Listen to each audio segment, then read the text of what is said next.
سيئات أعمالنا من يهده الله فلا مضل له ومن يضلله فلا هادي له وأشهد أن لا إله إلا الله وحده لا شريك له وأشهد أن محمدا عبده ورسوله أما بعد فإن خير الحديث كتاب الله وخير الهدي هدي محمد صلى الله تعالى عليه وسلم وشر الأمور محدثاتها وكل محدثة بدعة وكل بدعة ضلالة وكل ضلالة في النار. قال الله تبارك وتعالى في كلامه المجيد والفرقان الحميد والذين إذا فعلوا فاحشة أو ظلموا أنفسهم ذكروا الله فاستغفروا لذنوبهم وما يغفر الذنوب إلا الله ولم يصروا على ما فعلوا وهم يعلمون. সাদাকাল্লাহু আলিয়্যুল আযীম। তো আজকে আমি আপনাদের সামনে তওবা ইস্তেগফারের কিছু কথা বলবো, আর লাস্টে আমি বলে দিব তওবা ইস্তেগফারের কিছু শর্ত আছে। কমসে কম 4 থেকে 5টা শর্ত আছে। ওই শর্ত যদি মানা না হয় তাহলে কিন্তু আল্লাহ তওবা ইস্তেগফার কবুল করবেন না। ঠিক আছে? তো আমি লাস্টে বলবো, সেই তওবা ইস্তেগফারের শর্তগুলো লাস্টে বলবো। তো আমি প্রথমে আপনাদের সামনে বলে দিব যে দেখেন, আল্লাহ তাআলা এতই দয়ালু আর এতই ক্ষমাকারী যে বান্দার ছোট ছোট নেকির কারণে মানুষকে ক্ষমা করে দেয়। যদি বান্দা ছোট ছোট নেকি করে আল্লাহ তাআলা তাতেই মানুষকে মাফ করে দেয়। তো এই নিয়ে বুখারী এবং মুসলিমের মধ্যে অসংখ্য হাদিস এসেছে। তার মধ্যে একটা হাদিস হচ্ছে এই হাদিসটাকে বর্ণনা করছেন হযরত আবু হুরায়রা বর্ণনা করছেন যে আল্লাহ নবী সাল্লাল্লাহু আলাইহি ওয়াসাল্লাম বলছেন, কি বলছেন? বাইনামা রাজুল ইয়ামশি বিতরিকিন ওয়াজাদা গুসনা শাউকিন আলা তরিক ফাখাররাহু ফাশাকারাল্লাহু লাহু ফাগাফারাল্লাহু। তো এখানে বলা হয়েছে বাইনামা রাজুল ইয়ামশি বিতরিকিন, এক ব্যক্তি এক রাস্তা দিয়ে চলে যাচ্ছিল। ওয়াজাদা গুসনা শাউকিন, ওয়াজাদা মানে পেল, গুসনা মানে একটা ডাল, শাউকিন মানে কাটার একটা ডাল ফেলো। কোথায় ফেলো? আলা তরিক, রাস্তার উপর। আলা মানে উপর, তরিক মানে রাস্তা। সে রাস্তার উপর একটা কাটার ডাল পেল। তারপর কি করলো? সেই ফাখারাহু, অতঃপর সেইটা সেখান থেকে সরিয়ে দিল, রাস্তা থেকে নিয়ে অন্য জায়গায় রেখে দিল সেটা। ফাশাকারাল্লাহু, তো আল্লাহ তাআলা তার কি করলেন? তার এই ছোটো একটা কাজে কদর করলেন। শুধু তাই নয়, রাসূলুল্লাহ সাল্লাল্লাহু আলাইহি ওয়াসাল্লাম বলছেন ফাগাফারাল্লাহু, আল্লাহ তাআলা তার কারণে তাকে ক্ষমা করে দিলেন। দেখতে পেলেন কাজ কত ছোট্ট একটা কাজ, যে রাস্তার মধ্যে একটা কাটা ডাল পড়ে আছে, তো ওইটা সে কী করলো? তুলে অন্য জায়গায় রেখে দিল, যার ফলে আল্লাহ তাআলা তার উপরে রাজি খুশি হয়ে গেল এবং আল্লাহ তাকে পছন্দ করলো, যার ফলে আল্লাহ তাকে মাফ করে দিল, তার গুনাহগুলো মাফ করে দিল। তো এই ব্যাপার আল্লাহ তাআলা মানুষকে ছোট ছোট নেকির কারণে মানুষকে ক্ষমা করে দেয়। এর আগে আমি আপনাদেরকে বললাম যে অসংখ্য হাদিস আপনাদের কাছে আমি শুনিয়েছি যে আল্লাহ কী কারণে মানুষকে মাফ করে দেয়, তার মধ্যে একটা। তো আবার অন্য একটা হাদিসের মধ্যে এসেছে, এই হাদিসটা কোথায় আছে? বুখারী শরীফের হাদিস নম্বর 652 নম্বর হাদিস। আর মুসলিমের মধ্যে হাদিসটা কোথায় আছে? 1914 নম্বর হাদিস। এবার আপনাদেরকে হযরত আবু হুরায়রার একটা হাদিস বলবো, যে তিনি বলছেন যে আল্লাহ রাসূল সাল্লাল্লাহু আলাইহি ওয়াসাল্লাম বলছেন, কি বলছেন? যে এক ব্যক্তি একটা রাস্তা দিয়ে চলে যাচ্ছিল, আর এটা আরব দেশের ঘটনা, এগুলো সব আরব দেশের ঘটনা। আর আরবের মধ্যে যারা গিয়েছেন তারা জানেন যে আরব এমন একটা দেশ যেখানে গরমের সময় প্রচণ্ড গরম থাকে, সে বিশাল গরম। কারণ আরব হচ্ছে আপনার মরুভূমির দেশ, বালি আর বালি, আপনি যাবেন খালি আর বালি, এত গরম হয়, আগুনের থেকে বেশি গরম, যার ফলে আপনার পিপাসা লাগবে, আধা ঘন্টা পানি যতই খাবেন একটু পর পিয়াস লাগবে, এই অবস্থা। তো এই ব্যক্তি ওই আরবের এক রাস্তার উপর দিয়ে যাচ্ছিল, যেতে যেতে তার প্রচণ্ড পিয়াস লেগে যায়, এতই পিয়াস লেগে যায় যে সে কী করে? কুয়া খুঁজতে লাগে, কোথায় কুয়া আছে। একটা কুয়া পেয়ে যায়। তো সেখানে কুয়াটা এমনই সিস্টেম ছিল যে একবার নেমে পানি পর্যন্ত পৌঁছে যেত, মানে সেখানে পানি খেয়ে চলে আসতো। তো সে কুয়াতে নেমে একদম পানি খেয়ে জানটা ঠান্ডা করে কুয়া থেকে বের হওয়ার পর কি দেখলো একটা কুকুর খুব হাঁপাচ্ছে, কারণ তার বিশাল পিয়াস লেগেছে, এমন পিয়াস লেগেছে। আল্লাহ রাসূল বলছেন যে পিয়াসের কারণে সে কিছু পানি পাচ্ছে না, তো মাটি কামড়িয়ে কামড়িয়ে খাচ্ছে। ওই ব্যক্তি দেখলো যে এই কুকুরটার অবস্থা বিশাল খারাপ, এই পিয়াস লেগেছে, যেমন আমার অবস্থা খারাপ হয়ে গেছিলো একটু আগে। তো সে কী করলো, আবার কুয়াতে নেমে তার ওই যে মোজা ছিল প্লাস্টিকের, সে মোজা দিয়ে পানি তুলে কুকুরটাকে যখন খাওয়াইলো, তাতে আল্লাহ তাআলা কী করলেন, আল্লাহ তাআলা রাসূল সাল্লাল্লাহু আলাইহি ওয়াসাল্লাম বলছেন ফাশাকারাল্লাহু ফাগাফারালাহু, যে আল্লাহ তাআলা তার এই ছোটো একটা কারণ আমলের কারণে আল্লাহ তাকে কদর করলেন এবং ফাগাফারালাহু, এবং তাকে ক্ষমা করে দিলেন, হাদিসটা কোথায় আছে? হাদিসটা হচ্ছে বুখারী শরীফের হাদিস নম্বর 2363 নম্বর হাদিস। মুসলিমের মধ্যে আছে হাদিসটা 2244 নম্বর হাদিস। তো এই ব্যাপার, তো আল্লাহ তাআলা যেমন মানুষকে বড় বড় কারণে ক্ষমা করে দেন, এমন ছোট ছোট নেকির কারণে ক্ষমা করে দেন। এখন তো এটা প্রমাণিত যে আল্লাহ বিশাল দয়ালু, আর আল্লাহ বিশাল ক্ষমাকারী।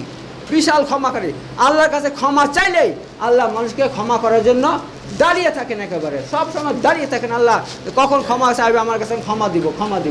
তো এই ব্যাপার, এবার শুধু ক্ষমা চাইলে হবে না, তার শর্ত আছে, সে শর্তগুলো শুনবেন লাস্টে। হ্যাঁ, তবেই, কারণ শর্ত না মানলে আপনি যত ক্ষমা চাইবেন ক্ষমা করা হবে না, আপনার তওবা কবুল হবে না।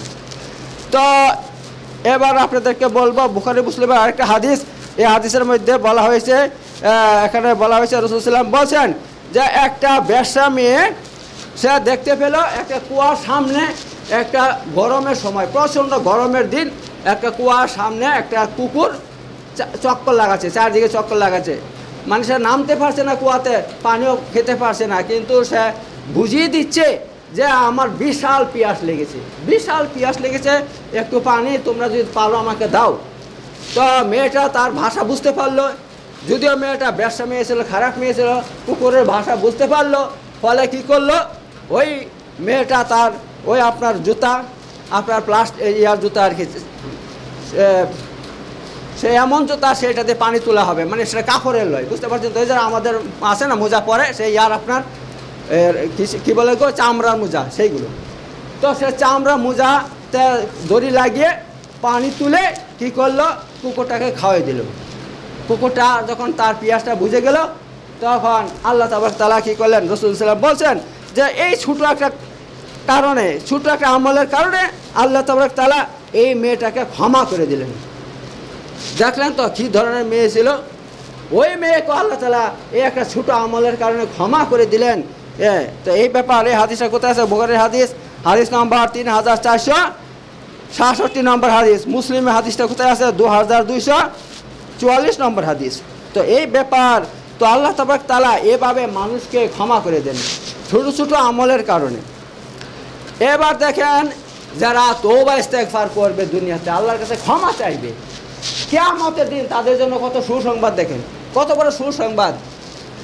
আপনার যতই আপনার গুনাহ থাকুক, যত রকম আপনি গুনাহ করেন, পাপ করেন, যদি আল্লাহর কাছে তওবা করেন, ইস্তেগফার করেন, তাহলে আপনার কি ফায়দা হবে? এখন যে হাদিসটা বলবো, এইটা শুনলে আপনি বুঝতে পারবেন। এই হাদিসটা বর্ণনা করছেন হযরত আবু হুরায়রা রাদিয়াল্লাহু আনহু বর্ণনা করছেন। তিনি বলছেন যে আল্লাহ রাসূল সাল্লাল্লাহু আলাইহি ওয়াসাল্লাম বলছেন, কি বলছেন, যে কিয়ামতের দিন আল্লাহ তাআলা এক বান্দাকে ডাকবেন, ডেকে বলবেন আমার কাছে আসো। যখন আল্লাহর নিকট যাবেন, আল্লাহ তাআলা কি করবেন? আচ্ছা, ওই হাদিসটা একটু পরে বলছি, তো এর আগে আরেকটা হাদিস আমি বলে দিই, এই হাদিসটা বলে সেটা বলবো। এইটা এসে এই হাদিস যে এক ব্যক্তি কি করছে, একটা পাপ করে ফেলছে, বুঝলেন তো? পাপ করার পর এবার সে দোয়া করতে লেগেলো। দোয়া করার সময় এই কথা বললো আল্লাহকে, আল্লাহুম্মা আগফিরলি যামবি, হে আল্লাহ তাআলা আপনি আমার এই গুনাহটা মাফ করে দেন। ঠিক আছে, সে গুনাহটা করে আল্লাহর কাছে দোয়া করলো এবং আল্লাহকে বললো আল্লাহুম্মা আগফিরলি যামবি, হে আল্লাহ আমার এই গুনাহ আপনি মাফ করে দেন। এবার আল্লাহ রাসূলুল্লাহ সাল্লাল্লাহু আলাইহি ওয়াসাল্লাম কি বলছেন? তখন আল্লাহ বললেন আযনাবা আবদি যামবান, আমার বান্দা একটা গুনাহ করেছে। ফালিম আন্না লাহু রাব্বান, এবং সে জানে যে তার একটা রব আছে, তার একটা আল্লাহ আছে, যিনি ইয়াগফিরুজ যামবা, যিনি গুনাহকে ক্ষমা করেন, ওয়ায়াখুযা বিযামবি, অথবা গুনার কারণে মানুষকে গ্রেফতার করেন। এত তিনি এই কথা বললেন, আল্লাহ তাআলা এই কথা বলে তাকে ক্ষমা করে দিলেন। কারণ সে জানে তার একটা রব আছে, এই জন্য সে আমার কাছে ক্ষমা চাইছে যে আল্লাহ আমাকে মাফ করে দাও। সে যদি না জানতো আমার কাছে ক্ষমা চাইতো না। আমাকে জানে যে আমি তার প্রতিপালক, আমি তার সৃষ্টিকর্তা, হ্যাঁ, আমি তার গুনাহ মাফকারী, এর জন্য আমার কাছে চেয়েছে, আমি তার গুনাহ মাফ করে দিলাম, আল্লাহ ওকে মাফ করে দিছে। তারপর আল্লাহ রাসূল সাল্লাল্লাহু আলাইহি ওয়াসাল্লাম কী বলছেন? আল্লাহ রাসূল সাল্লাল্লাহু আলাইহি ওয়াসাল্লাম বলছেন যে সে এই ব্যক্তি আবার দ্বিতীয়বার অন্য একটা গুনাহ করে ফেলে, তারপরে আবার কি করে, সে দোয়া করে, দোয়া করার সময় আবার এই কথা বলে, কি বলে, আয় রাব্বি ইগফিরলি যামবি, হে আমার প্রতিপালক, আপনি আমার এই গুনাহটা মাফ করে দেন, আমি এই গুনাহটা করে ফেলছি, মাফ করে দেন। তখন আল্লাহ তাআলা কি বললেন? আল্লাহ আবার বলছেন, আজনাবা আব্দি জামবান, আমার বান্দা একটা গুনাহ করে ফেললো, ফালিমান্না লাহু রব্বান, এবং সে জানে তার একটা রব আছে, আল্লাহ আছে, ইয়াগফিরু যামবা, যে আল্লাহ গুনাহকে মাফ করেন, ওয়ায়াখুযু বিস যামবি, অথবা গুনার কারণে মানুষকে গ্রেফতার করেন, আযাব দেন। এই কথা বলে আল্লাহ তাআলা কি করলেন? দ্বিতীয়বারও তাকে ক্ষমা করে দিলেন। এবার আল্লাহ রাসূল সাল্লাল্লাহু আলাইহি ওয়াসাল্লাম কি বললেন? এই ব্যক্তি আবার তৃতীয়বার আবার অন্য রকমের একটা পাপ করে ফেললো, এবং সে দোয়া করার সময় আল্লাহকে বলল, কি বললে, আয় রাব্বি ইগফিরলি যামবি, হে আমার প্রতিপালক, আপনি আমাকে ক্ষমা করে দেন, আমাকে মাফ করে দেন। তখন আল্লাহ বলছেন, আজনাবা আব্দি জামবান, আমার বান্দা আবার গুনাহ করে ফেলছে, ফালিমান্না লাহু রাব্বান, আর সে জানে তার একটা রব আছে, আল্লাহ আছে, ইয়াগফিরু যামবা, যে আল্লাহ তার গুনাহ মাফ করে, ওয়ায়াখুযু বিস যামবি, অথবা গুনার কারণে শাস্তি দেন, গ্রেফতার করেন। এবার আল্লাহ কি বলছেন? ইমাল মা শিতা ফাকাদ গাফারতু লাকা, হে আমার বান্দা, তুমি এবার তোমার যা ইচ্ছা তুমি তাই করো, আমি তোমাকে মাফ করে দিলাম। দেখলেন আল্লাহ তাআলা তৃতীয়বার কি বললেন? মাফ করে দিলেন। এবং আল্লাহ বলছেন, ইমাল মা শিতা, হ্যাঁ, তুমি যা ইচ্ছা তাই করো, ফাকাদ গাফারতু লাকা, আমি তোমাকে অবশ্যই মাফ করে দিলাম। এখান থেকে কী বুঝতে পারছেন? এখান থেকে এটা বোঝা যাচ্ছে, মানুষ আপনি যতবারই গুনাহ করবেন আর আল্লাহর কাছে ক্ষমা চান, আল্লাহ আপনাকে মাফ করে দেবে।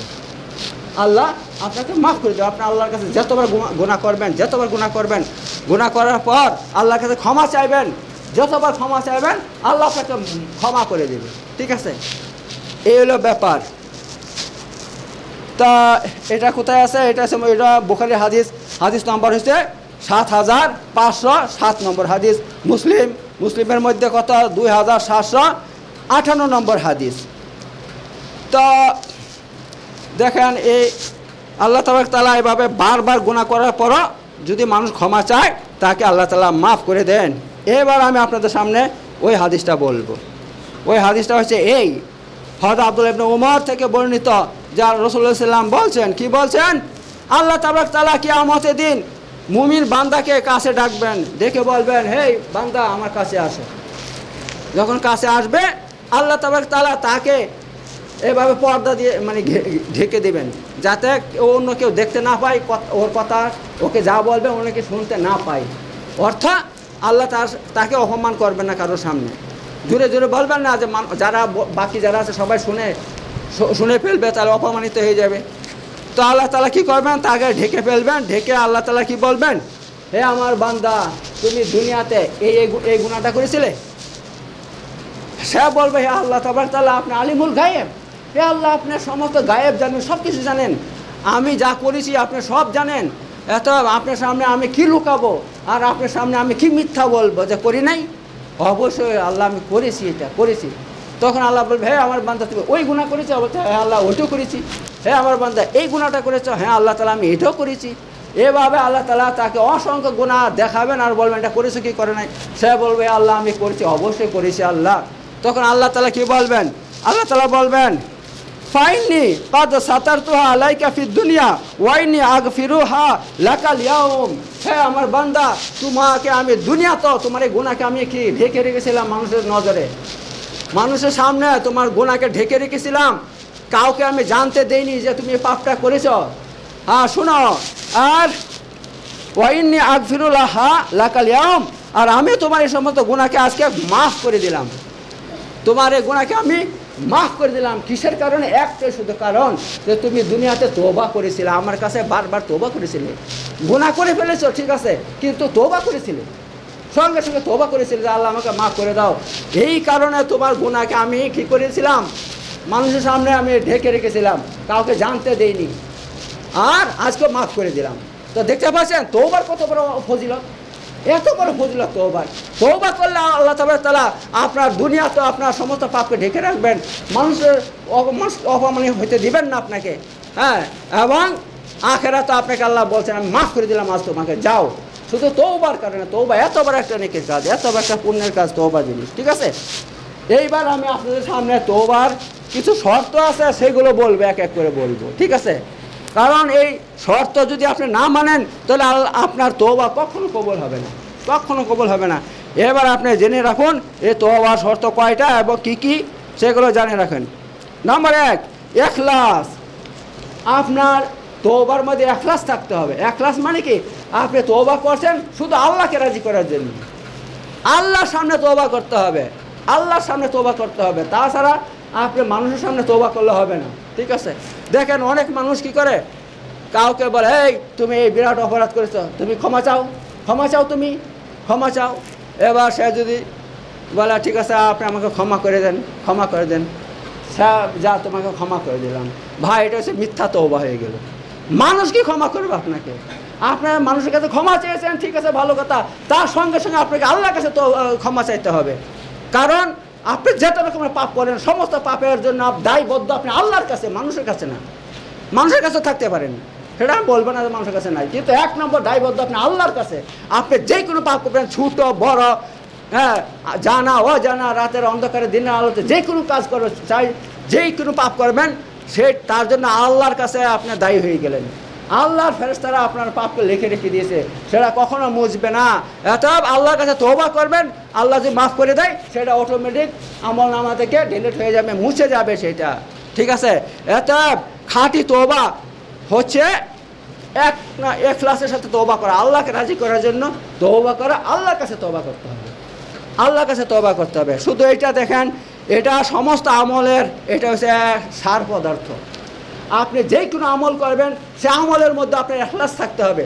যদি ইখলাস না থাকে তাহলে সে আমলটা কখনোই আপনার কবুল হবে না, আল্লাহর কাছে কবুল হবে না। আপনি নামাজ পড়তে চলে আসছেন বা রোজা রাখছেন, আপনার ইখলাস না, আপনার ইখলাস মানে কি নিয়ত, আল্লাহর, যদি আমি আমলটা করছি আল্লাহকে রাজি করার জন্য, আল্লাহকে রাজি করার জন্য এই কাজটা আমি করছি, আমলটা করছি, এইটাকে বলে ইখলাস।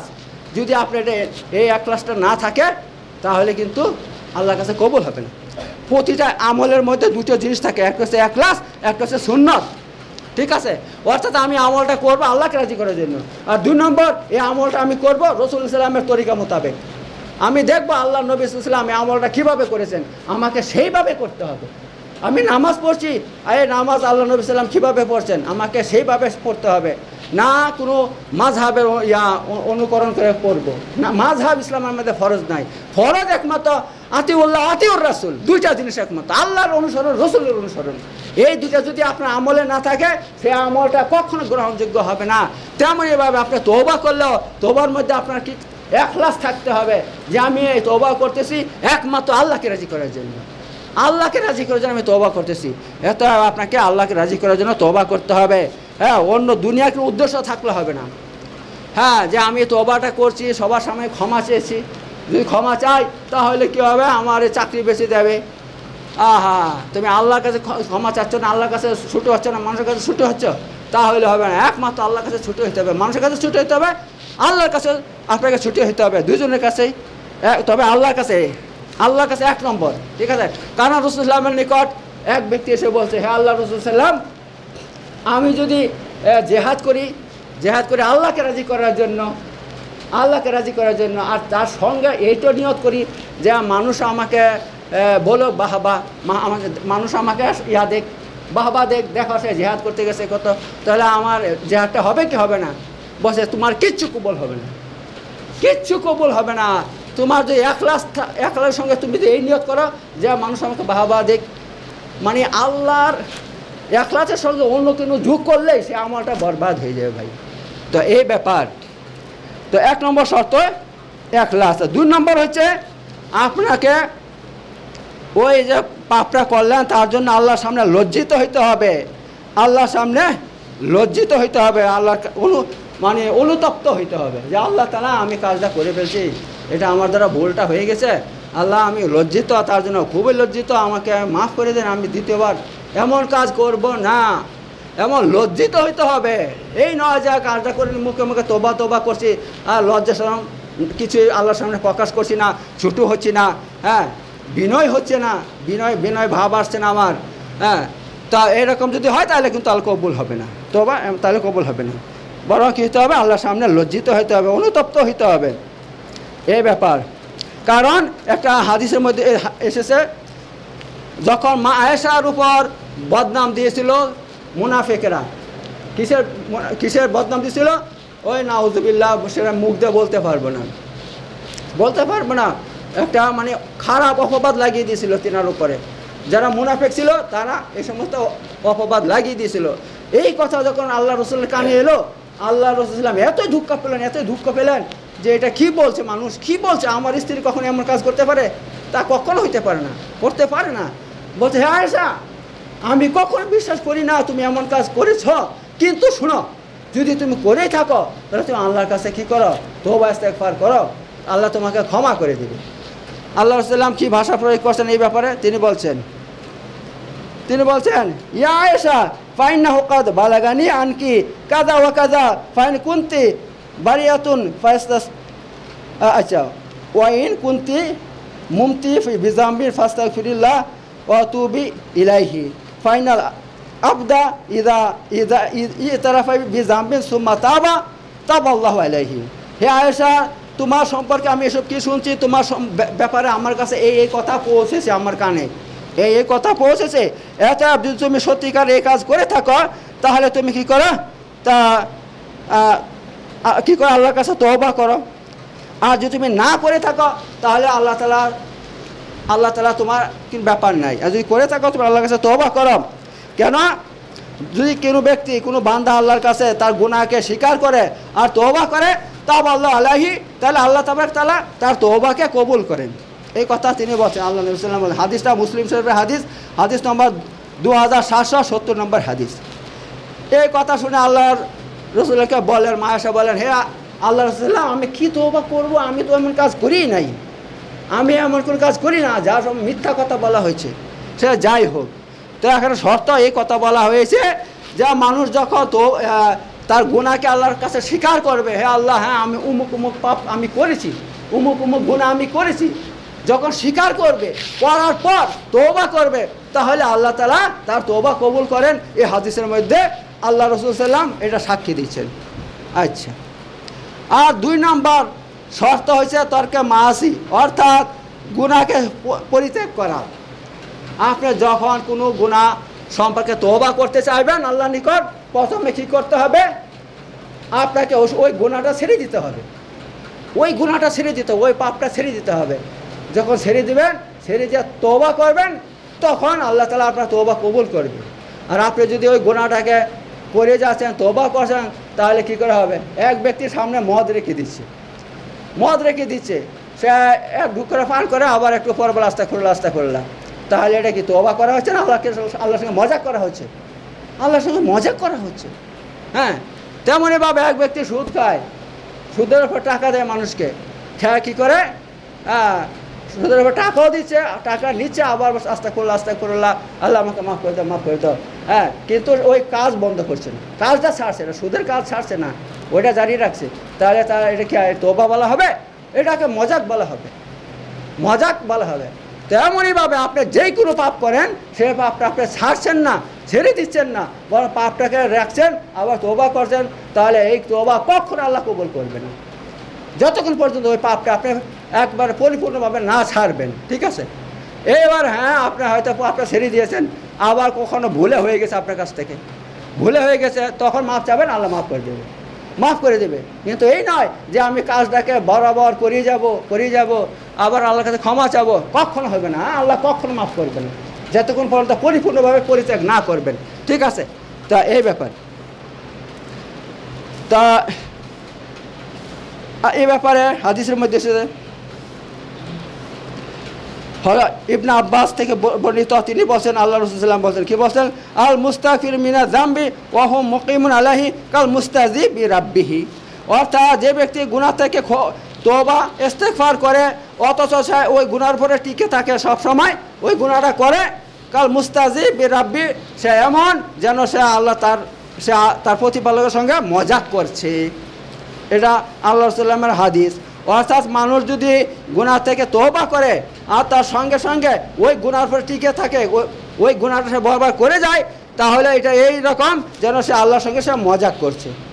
তো গুনাহ না ছেড়ে তওবা করা মানে আল্লাহর সঙ্গে মজাক করা। আর যে ব্যক্তি আল্লাহর সঙ্গে মজাক করবে, আল্লাহ তার সঙ্গে মজাক করবে দুনিয়া আখেরাতে, ঠিক আছে? তার মানে দুনিয়া আখেরাতে সে নাকাম হবে, বরবাদ হবে, ধ্বংস হবে। তো এ ব্যাপার। তো অনেক টাইম হয়ে গেছে, আমি আজকে এতটুকু ছেড়ে দিলাম। ইনশাল্লাহ সামনে শুক্রবারে এই বিষয়টা শেষ করে দেব। বারাকাল্লাহু ফিল আযীম ওয়া নাফা'না ওয়া ইয়াকুম বিযিকরিল হাকীম ইন্নাহু তাআলা জাওয়াদুন কারীমুন মালিকুন বারুর রাউফুর রাহিম।